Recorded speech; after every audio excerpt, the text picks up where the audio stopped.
श्रोतेहो नमस्कार. संपूर्ण देशभर आपले संविधान आपला अभिमान हा एक अतिशय स्तुत्य असा उपक्रम संपूर्ण देशभर राबवला जात आहे. आपल्या भारतीय संविधानाचं हे अमृत महोत्सवी वर्ष आहे. गेल्या 75 वर्षामध्ये सामान्य माणसांच्या जगण्यामध्ये या संविधानानं खूप मोठे आमूलाग्र असे बदल केलेले आहेत. हे बदल करत असताना आपले भारतीय संविधान कशा प्रकारचं आहे आणि त्याची भूमिका काय आहे आणि आपली भूमिका काय असली पाहिजे भारतीय संविधानाच्या दृष्टिकोनातून या संबंधी सविस्तर माहिती देण्यासाठी, सविस्तर चर्चा करण्यासाठी आज आपल्या आकाशवाणी बीड केंद्राच्या स्टुडिओमध्ये बीड येथील बलभीम महाविद्यालयाचे मराठी विभाग प्रमुख professor doctor Manohar Sirsat sir आले आहेत. सर नमस्कार. नमस्कार सर. सर सुरुवातीलाच आपले संविधान आपला अभिमान या कार्यक्रमामध्ये स्वागत आहे. धन्यवाद. सुरुवातीला सर मी प्रश्न असा विचारतो की भारतीय संविधानाच्या पार्श्वभूमीविषयी सुरुवातीला सविस्तर मला माहिती सांगा. आपल्या भारतीय संविधानाला 75 वर्ष पूर्ण होत आहेत. हा खूप मोठा दीर्घकाळ आहे. अमृत महोत्सवी वर्ष ज्याला आपण म्हणतोय ते आपण साजरं करतोय संविधानाचं, आणि त्यानिमित्तानं आकाशवाणीच्या माध्यमातून संविधानाविषयीचा हा जागर आपण जो घडवणं सुरू केलेला आहे, आपण या माध्यमातून घडवता आहात, ही अत्यंत मला महत्वाची गोष्ट वाटते. आणि त्यामुळे मी प्रारंभीच आपल्या सर्व रसिक श्रोत्यांचंही स्वागत करतो आणि रसिक श्रोत्यांना मनपूर्वक शुभेच्छा देतो. भारतीय संविधानाचं हे अमृत महोत्सवी वर्षामध्ये आपण ही चर्चा करतोय, हे अत्यंत महत्वाचं आहे. आपण गोपालजी प्रश्न विचारला की एकूण संविधानाची पार्श्वभूमी काय आहे, तर स्वातंत्र्यपूर्व काळामध्ये साधारणतः महात्मा गांधीजींच्या नेतृत्वाखालील राजकीय स्वातंत्र्याची चळवळ आणि डॉक्टर बाबासाहेब आंबेडकरांच्या नेतृत्वाखाली चालणारी सामाजिक स्वातंत्र्याची जी चळवळ होती, ही संबंध समाज जीवन ढवळून काढत होते. अशा पद्धतीच्या वेगवेगळ्या चळवळी सुरू होत्या आणि राजकीय स्वातंत्र्याच्या भूमिकेतून अनेक प्रकारच्या चळवळी इथं निर्माण झाल्या, जन्माला आल्या. सामाजिक स्वातंत्र्यासाठीही भक्कम अशा चळवळी स्वातंत्र्यपूर्व कालखंडामध्ये निर्माण झाल्या. परंतु एकूणच भारतीय जनमानस या दृष्टीनं जागरूक बनलेलं आपल्याला पाहायला मिळते आहे. याच काळामध्ये समग्र भारतभूमीतील जनतेमध्ये एक राष्ट्रीयत्वाची मानसिकताही वाढीस लागलेली होती. यामध्ये आणखी द्विराष्ट्रवादाचा एक सिद्धांतही वेगळ्या पद्धतीनं मांडला जात होता. जागतिक पातळीवरचं दुसरं महायुद्ध लढलं जात होतं आणि 45ला दुसरं महायुद्ध संपलं आणि भारताला आता स्वातंत्र्य दिलं पाहिजे या मानसिकतेमध्ये इंग्रज सरकार आलं होतं. भारतीय स्वातंत्र्याच्या प्रश्नावर विचार विनिमय करण्यासाठी इंग्रज सरकारने भारतात एक त्रिसदस्यीय शिष्टमंडळ पाठवलं. या शिष्टमंडळानं काय केलंय की भारताकडे सत्ता हस्तांतरणाची एक शांततामय, शिस्तशीर आणि निर्विघ्न प्रक्रिया सुरू करण्याबाबतचं भूमिका या त्रिसदस्यीय शिष्टमंडळानं ते काम भूमिका केलेली आहे. आणि या शिष्टमंडळाचं नाव होतं कॅबिनेट मिशन.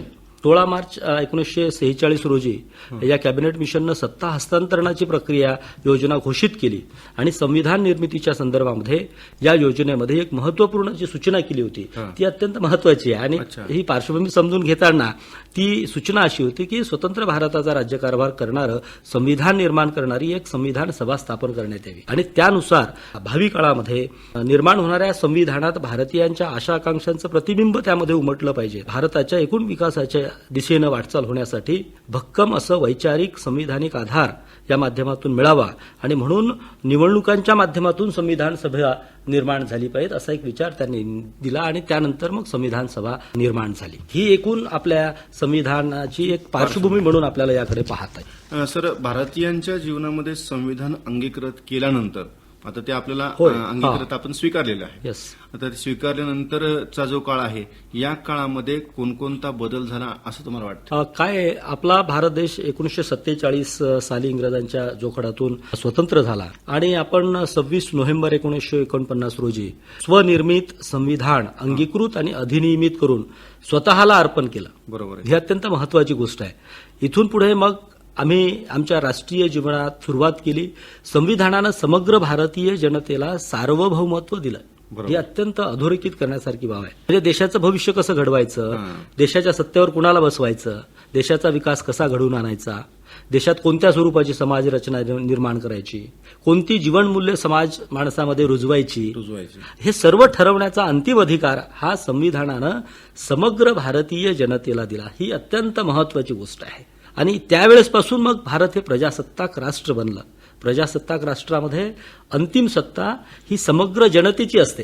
ती कुणा एका तथाकथित किंवा कोणत्या एका व्यक्तीची नाही, एका राजाची नाही, राजपुत्राची नाही, अवताराची नाही, हे आपण समजून घेतलं पाहिजे. भारतीय प्रजासत्ताक कोणत्याही धर्म, वंश, पंथ, जात वगैरे सारख्या घटकांना वेगळं महत्व देत, त्यातून माणूस प्रतिष्ठित झाला, ही गोष्ट भारतीय संविधानातून फार महत्वाची मला वाटतंय. सर, मग भारतीय संविधान हे 26 नोव्हेंबर 1949ला त्यावेळेसपासून त्याची अंमलबजावणी सुरू झाली आणि 26 जानेवारीला प्रजासत्ताक दिन आपण साजरा करतो. होय. तर मग यातला नेमका फरक काय सांगताय? 26 नोव्हेंबर हा संविधान दिन 2015ला महामानव डॉक्टर बाबासाहेब आंबेडकर यांच्या 125व्या जयंतीच्या निमित्तानं शासनाने संविधान दिन असं घोषित केलं आणि तेव्हापासून 26 नोव्हेंबर हा संविधान दिन आणि कायदा दिन बरोबर या पद्धतीनं त्याचा विचार झाला आणि त्यानंतर मात्र 26 जानेवारी 1950ला आपण प्रजासत्ताक झाला, घटनेचा अंमल झाला, संविधानाचा अंमल झाला. अगदी बरोबर. आणि म्हणून त्यावेळेसपासून भारतीय संविधान लागू झाल्यामुळं भारतीय जनता इथं प्रजासत्ताक झाली. सर, देशातील माणसांविषयी संविधानाची भूमिका काय होती? एक अत्यंत महत्वाची गोष्ट भारतीय संविधानामध्ये जी आहे ती ही आहे की भारतीय संविधानानं इथला सर्वसामान्य माणूस प्रतिष्ठित केला, ज्याला चेहरा नाही, ज्याला ओळख नाही, आयडेंटिटी नाही, असा चेहरा नसलेल्या माणसाला ओळख देण्याचं काम भारतीय संविधानानं केलं. त्यासाठी एक महत्वाचं मूल्य संविधानकर्त्यांनी वापरलं आणि ते म्हणजे एक व्यक्ती, एक मत आणि एक मूल्य. म्हणजे या दृष्टीनं प्रत्येक व्यक्तीला एकाच मताचा अधिकार आहे आणि त्याचं मूल्यही एकच आहे. यामुळे काय झालं, इथला सर्वसामान्य माणूस प्रतिष्ठित झाला आणि त्याच्या जगण्याला एक व्यापक आयाम प्राप्त झालेला आहे, हे आपण समजून घ्या. आणि त्याच वेळी एक गोष्ट घडली की आतापर्यंत राजा जो आहे तो राणीच्या पोटातून जन्माला येत होता. बरोबर. आणि जेव्हा आपण भारतीय संविधान स्वीकारलं त्यानंतर मात्र मताच्या पेटीतून राजा जन्माला येऊ लागला. ही एक वेगळा इतिहास, वेगळी क्रांती, वेगळा बदल ज्याला म्हणता येईल मोठा, तो या संविधानाने सामान्य माणसाच्या जगण्यामध्ये झाला. आणि राजाच्या मतांना जे मूल्य आहे तेच आम आदमीच्या मतांना मूल्य निर्माण झालं. होय. आणि सर, एकूणच भारतीय संविधानाची वैशिष्ट्य काय सांगता येतील? आपण आतापर्यंत जर सर बघितलं तर समग्र भारतीय समाज माणसाला किंवा जनमानसाला कवटाळणारा, समग्र भारतीयांच्या इच्छा आकांक्षा लक्षात घेणारा, समग्र जनांचे कल्याण करण्याचा ध्येयवाद बाळगून त्या दिशेनं भक्कम पावले टाकणारा एकही ग्रंथ भारतीय संविधानापूर्वी लिहिला गेला नाही. ही अत्यंत महत्वाची नोंद या निमित्तानं मी करतोय. आणि संविधानानं कुठल्याही अशा अवास्तव, अलौकिक कल्पनांचा आधार घेतला नाही, तर ते वास्तवतेवर आधारलेलं आहे. बाबासाहेबांची दूरगामी दृष्टी, म्हणजे बाबासाहेबांची दृष्टी इतकी व्यापक आहे सर. मला एक नोंद केली पाहिजे त्या निमित्तानं की 1950लाच बाबासाहेब हे सांगतात की आपण लोकसंख्येच्या बाबतीत नियंत्रणाचा विषय केला पाहिजे. लोकसंख्येवर नियंत्रण ठेवण्यासाठी काही प्रतिबंधात्मक उपाय केले पाहिजेत. आणि जर आपण ते केले नाहीत तर 2000 साली 100 कोटीच्या पुढे आपली भारताची लोकसंख्या होईल. 50 मध्ये सांगितलं बाबासाहेब, 1950ला बाबासाहेब सांगतात. ते खरं झालं पुढच्या काळामध्ये. तेव्हा संविधानाच्या महत्वाच्या गोष्टींचा विचार करताना आपण हे लक्षात घेतलं पाहिजे की एकूण जीवनाच्या सखोल आणि व्यापक अनुभवातून, अध्ययनातून आणि समग्र मानवी कल्याणाचा वास्तवाधिष्ठित असा उदात्त ध्येयवाद बाळगून आपलं संविधान जन्माला आलं, त्याची निर्मिती झाली आणि त्यातून खऱ्या अर्थानं सामान्य माणूस हा प्रतिष्ठित झाला. सर, संविधानाच्या खऱ्या ध्येयवादाविषयी काय सांगते? एक गोष्ट आपण लक्षात घ्या की खरं तर भारतीय संविधानाचा जो ध्येयवाद आहे तो समग्र भारतीय जनतेला सदाचारी बनवणं हा संविधानाचा खरा ध्येयवाद आहे असं मला वाटतंय. संविधानाचं आचरण करणं म्हणजे काय, तर मी स्वतंत्र आहे तसाच दुसराही स्वतंत्र आहे, हे पक्केपणाला लक्षात घेऊन वागणं, आपलं वागणं दुसऱ्यांच्या स्वातंत्र्याला बाधा आणणार नाही असं वागणं. संविधानाचं आचरण म्हणजे काय, तर स्वतःबद्दलचा अहंकार व न्यूनगंड दोन्हीही सोडून देऊन सर्व माणसे सारखी असतात, समान असतात हे सत्य लक्षात घेऊन जगणं, स्वमतातला सर्व प्रकारचा विषमवाद उखडून टाकणं, भेदभाव फेकून देणं, स्वतःच्या स्वार्थाचं आणि हिंसक प्रवृत्तीचं विसर्जन करणं आणि स्वतःच्या मनामध्ये उदारता, शांती, अहिंसा या मूल्यांचं रोपण करणं. संविधानाचं आचरण करणं म्हणजे काय, तर भारतीय नागरिकांना निखळ भारतीय बनणं, जात, धर्म, पंथाच्या संकुचित कुंपणातून बाहेर पडणं, मी आधी भारतीय आहे आणि नंतरही भारतीयच आहे या बाण्यानं जगणं, भारताच्या हिताला आणि प्रतिष्ठेला बाधा येईल असं एकही पाऊल न टाकणं, त्यासोबतच भारतीय माणसांमधील सर्व प्रकारचे संकुचित भेदभाव गळून टाकणं, फेकून देणं, ह्या गोष्टी मला असं महत्त्वाच्या वाटतात. त्यासोबत भगिनी बंधुत्व हा प्रत्येकाच्या जगण्याचा आणि वागण्याचा गाभा या निमित्तानं संविधानाच्या माध्यमातून होईल. संविधानाचं आचरण करणं म्हणजे काय, तर न्यायानं वागणं, स्वतः कुणावर अन्याय न करणं व समाजात कुणाकडूनही कुणाकरवीही अन्याय होऊ न देणं, यासाठी सतत जागरूक राहणं, ही मला असं वाटतं अत्यंत महत्त्वाचं आहे. राष्ट्रनिष्ठ बनणं, ध्येयवादी बनणं, मूल्यात्मक बनणं, नैतिक बनणं, संविधानाचं आचरण करतो आहे म्हणजे काय, तर ह्या सगळ्या गोष्टी आपल्या आचारात आणणं, बुद्धिवादी बनणं, विज्ञानवादी बनणं, मानवतावादी बनणं म्हणजे संविधानाचं आचरण आहे. आपल्या राष्ट्रध्वज, राष्ट्रगीताचा आदर करणं, त्यांच्या मूल्यांचं पालन करणं, ह्या गोष्टी मला असं वाटतंय संविधानाच्या आचरणामध्ये येतात. आणि हे संविधानाचं आचरण, या संविधानाचा अमृत महोत्सव आपण जेव्हा साजरा करतो सर, त्या काळामध्ये मला असं वाटते संविधानाच्या आचरणाच्या बाबतीमध्ये अधिक कृती कार्यक्रम करण्याची गरज आहे. आणि आपण आकाशवाणीच्या निमित्तानं ही चर्चा घडवत आहात आणि संविधानाबद्दल जागर करता आहात, ही अत्यंत महत्त्वाची गोष्ट आहे. खूपच छान सर. संविधान निर्मिती बाबासाहेबांनी खूप अहोरात्र प्रयत्न करून, अहोरात्र कष्ट घेऊन, मेहनत घेऊन, अनेक देशांचा अभ्यास करून आधारस्तंभ आहे आपल्या देशाचा. होय. तर त्याची निर्मितीबद्दल काय सांगताय? खरं पाहिलं तर 9 डिसेंबर 46 रोजी ही समिती स्थापन झाली. त्या समितीचं कार्य 26 नोव्हेंबर 1949ला संपलं. मसुदा समिती. यस, संविधान निर्मितीचं हे काम होतं. आणि ते 2 वर्ष 11 महिने 17 दिवस चालला. हा इतिहास आपणा सर्वांना ज्ञात आहे. 19 ऑगस्ट 1947 रोजी संविधान समितीच्या 5व्या अधिवेशनात संविधानाचा मसुदा तयार करण्यासाठी डॉक्टर बाबासाहेब आंबेडकर यांच्या अध्यक्षतेखाली मसुदा समिती स्थापन करण्यात आली होती. आणि या मसुदा समितीमध्ये गोपाल स्वामी अय्यंगार, अल्लादी कृष्णास्वामी अय्यर, के.एस. मुन्शी, एस.एस. सादुल्ला, एन. माधवराव, टी.टी. कृष्णम्माचारी, एस.एन. मुखर्जी, डी.पी. खेतान हे सदस्य होते सगळे. आणि ही मसुदा समिती तज्ज्ञ समितीच्या भूमिकेतून, एखाद्या अधिकाररूढ अशा प्रधान मंडळाच्या भूमिकेतून काम करत होती. आणि यामध्ये महामानव डॉक्टर बाबासाहेब आंबेडकर हे अत्यंत अभ्यासू असे संविधान तज्ज्ञ होते. त्यांनी प्रत्येक गोष्टीचा अत्यंत बारकाईने विचार केला. इथल्या उपेक्षित वंचित घटकांपासून ते वरच्या सगळ्या घटकांपर्यंतचा असा समग्र जो कल्याणाचा विचार आहे, समग्र मानवी जीवनाच्या घटकांचा ज्याला विचार म्हणता येईल, तो महामानव डॉक्टर बाबासाहेब आंबेडकर करत होते. आणि या समितीच्या सगळ्याच सभासदांवर डॉक्टर बाबासाहेब आंबेडकरांच्या कर्तृत्वाची छाप पडलेली होती. आणि त्यामुळे संविधानाला आकार देणाऱ्या समितीचं नेतृत्व संविधान निर्मितीचं काम पूर्ण होईपर्यंत डॉक्टर बाबासाहेब आंबेडकरांकडेच होतं. बाबासाहेब आंबेडकर हे प्रखर राष्ट्रनिष्ठ होते.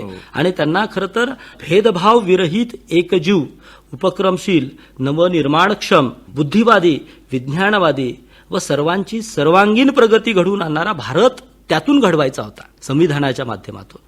आणि म्हणून बाबासाहेबांचं संविधान निर्मितीतलं कर्तृत्व आहे हे महत्वाचं आहे. आणि म्हणूनच बाबासाहेबांचा आपण गौरवानं घटनेचे शिल्पकार म्हणून उल्लेख करतो. आता जे आपण म्हटलं घटनेचे शिल्पकार म्हणून, महामानव डॉक्टर बाबासाहेब आंबेडकर हे भारतीय राज्यघटनेचे शिल्पकार आहेतच. होय.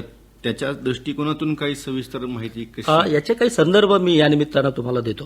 1-2 महत्वाचे संदर्भ आहेत. म्हणजे बाबासाहेब त्यांची खरं तर प्रकृती ठीक नव्हती त्या काळामध्ये संविधानाची निर्मिती करत असताना. तरीही त्यांनी म्हणजे खरं तर दार बंद करून, ती आपल्यावर जबाबदारी येते संविधान निर्मितीची किंवा मसुदा समितीची, तर बाबासाहेब दार बंद करून काम करतायत. सगळ्या देशातल्या राज्यघटनांचा अभ्यास करतायत. आणि त्यांचा शिपाई तो खिडकीतून बाबासाहेबांना जेवणाचा डबा देतोय.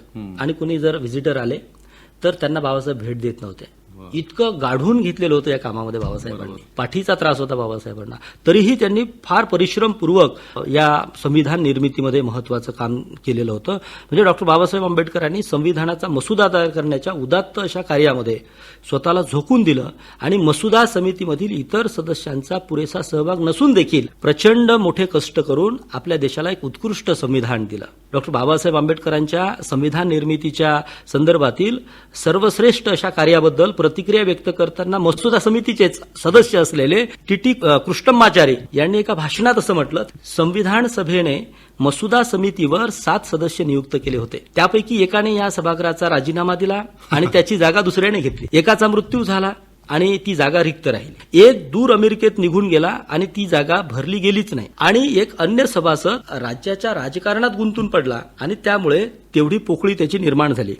एक किंवा दोन व्यक्ती दिल्लीपासून बऱ्याच दूर होत्या आणि त्यांची प्रकृती त्यांना उपस्थित राहण्याची अनुमती देत नव्हती. ते शेवटी असे घडले की संविधानाचा मसुदा तयार करण्याचे संपूर्ण उत्तरदायित्व डॉक्टर आंबेडकरांवर आले. कदाचित सभागृहाला या वास्तवाची जाणीव असावी आणि डॉक्टर आंबेडकरांनी हे उत्तरदायित्व, हे कार्य योग्यपणे पार पाडले यात मला तीळ मात्रही शंका नाही. म्हणून आम्ही त्यांची ऋणी आहोत.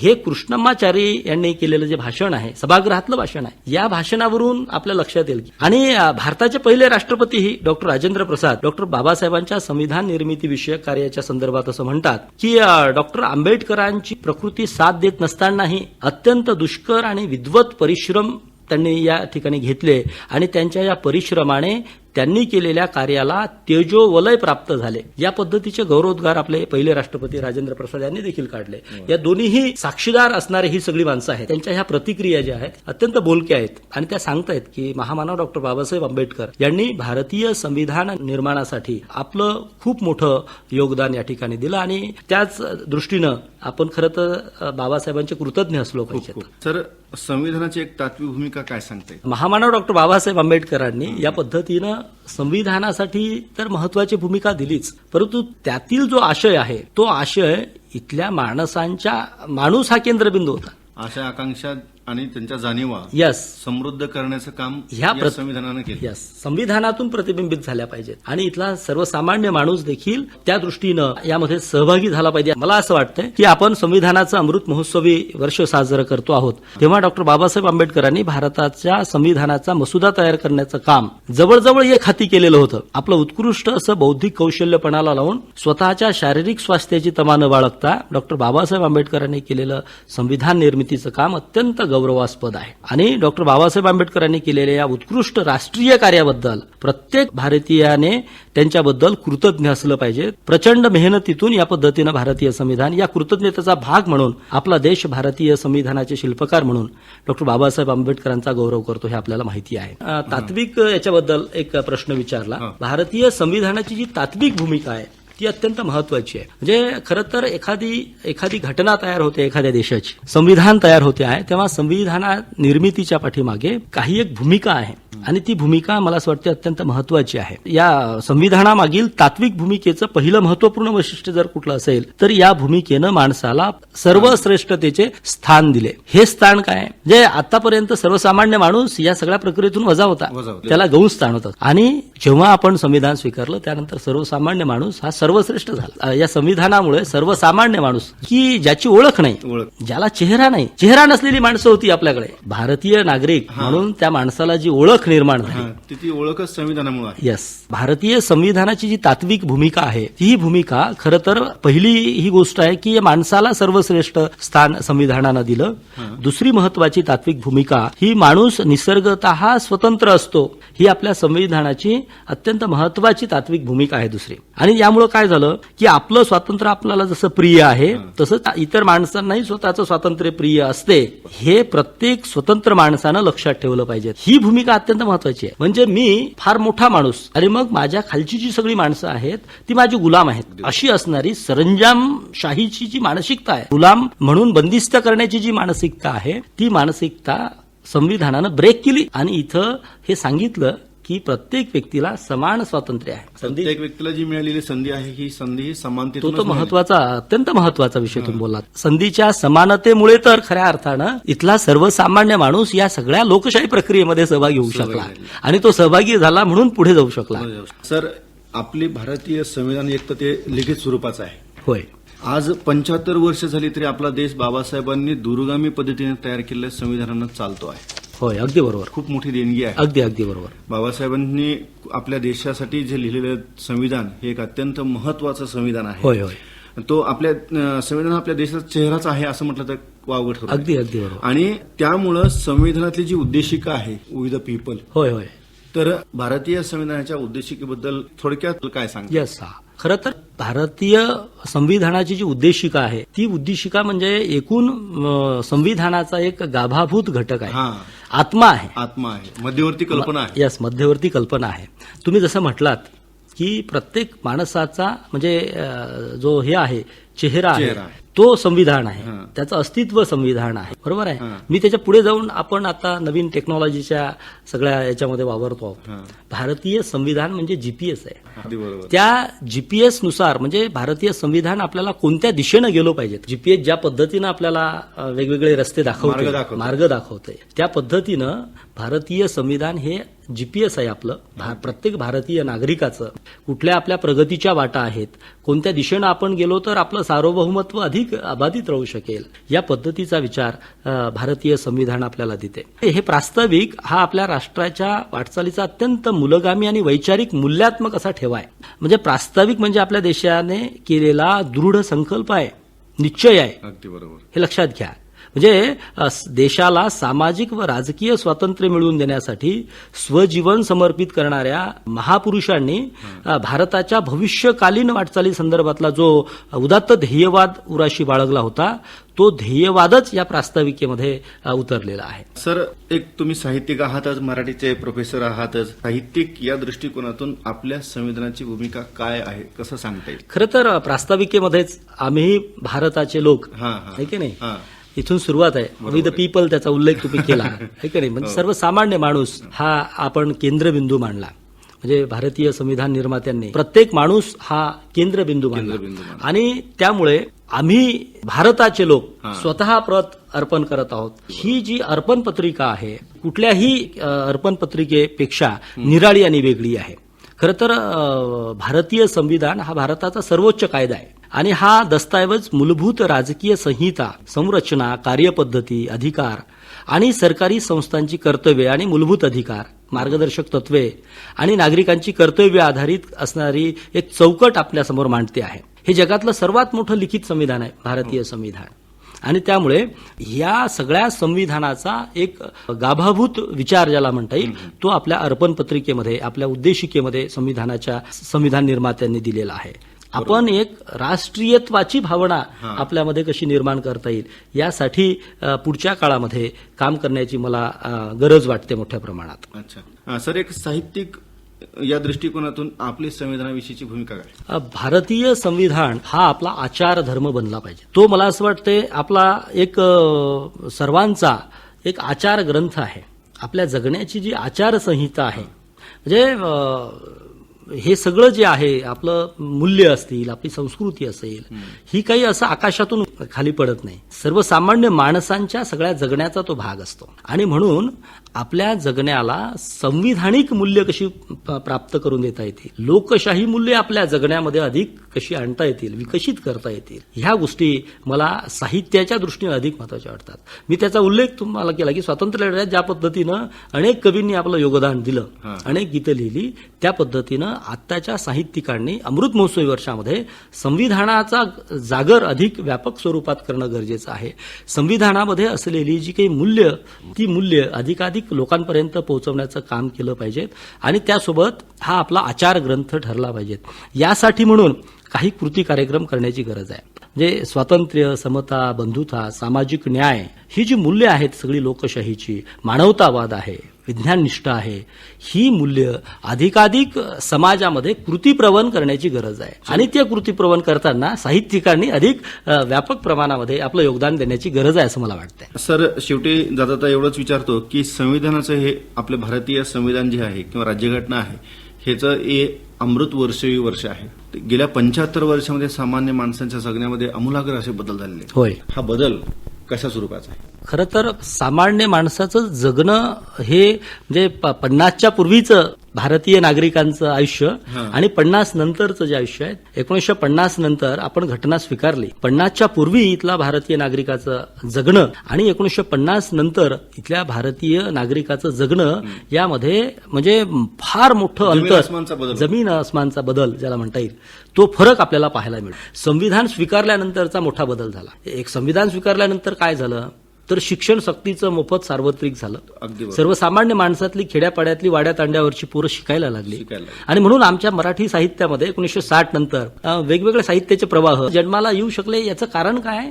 तर भारतीय संविधान आपण स्वीकारलं 50ला संविधान स्वीकारल्यानंतर या पद्धतीनं शिक्षण सक्तीचं मोफत आणि सार्वत्रिक झालं आणि त्यातून समाज जीवनामध्ये फार मोठा आमूलाग्र बदल ज्याला म्हणता येईल तो आपल्याला पाहायला मिळतो आहे. आणि नंतर मग आपण पाहतोय की सामान्यातली माणसं देखील वरच्या पदांवर राष्ट्रपती पदांपर्यंत महिला गेली. हे संविधानाचं मला असं वाटतं सामर्थ्य आहे. जगण्यातल्या जाणीवा निर्माण झाल्या आणि त्या सगळ्या जाणीवा स्पष्ट होत गेल्या लोकांना आणि त्यामुळे संविधान हे आपलं संविधान आहे, माझं संविधान आहे आणि यामुळं आपल्या जगण्यामध्ये वेगवेगळे बदल होत गेले.